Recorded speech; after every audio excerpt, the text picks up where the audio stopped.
physical, most storms at the end of it, it's a nice, beautiful sunny day. Even though there may be destruction around you, like the sun is out, everything comes back to let you know, like even though you went through this, things will be okay. You can work through it. So you may be in the middle of something right now. You just gotta stay focused, stay on the path, and things will work out. Yes. You gotta look at it like, for those of us that work out, we have, the supreme athlete trainer right here, and us models, we work out and we stay fit. But the thing is, if you don't challenge yourself, you're not going to get any results. It's the same thing with going through struggles as a Christian or in life, period. I embrace some struggles, and they are hard. And, we can, speak and say things that everybody says after the fact. But when you're in it, it is hard. But you have to remember that as much as I put in, the results are going to be that much greater. I could stay lifting my 50 pounds bench pressing, and I'm happy with it because I'm sweating and I got to work out. But I just did 50 pounds for the last 3 weeks. When am I going to take it to the next level so that I can get where I need to be? And that's kind of what God is doing in our life. I think sometimes, you've been crying about the same problems, but what are you doing to man up or woman up to do what I've told you to do already? It's interesting. I had a guy on my job that would preach to me every morning about a vision that God was giving him for his family. He said he felt like, long story short, that God was showing him through dreams of his daughter that if he didn't get his life right, that either, I think the dream said he was going to die or she was going to die, one of the two.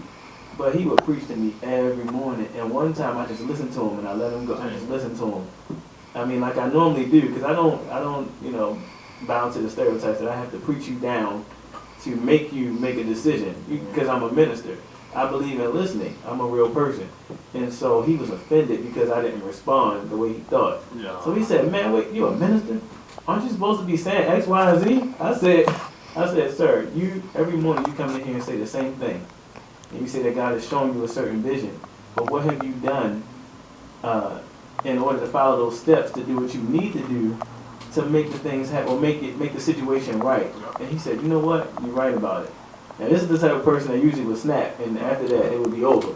But I mean, to me that made a lot of sense, and I guess that day, God saw in his heart, and it made sense too. But I find that's an issue with a lot of us, us Christians. We either think it's supposed to be easier, or we don't know how to handle the struggle. So. Yeah.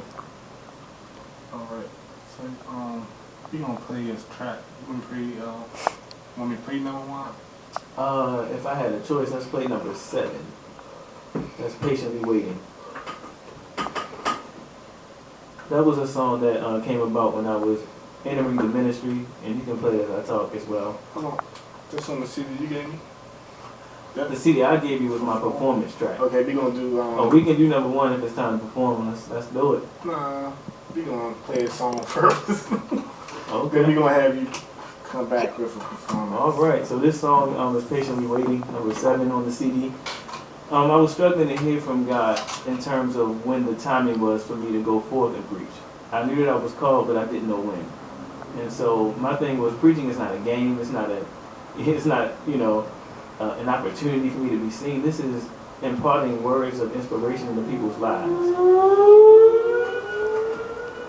And you gotta skip down to 7. No, I thought I had on pause while you was talking. So basically, that's what it is. This is Patiently Waiting, featuring Kanisha Tucker and Carrie S. Boone, my 2 sisters.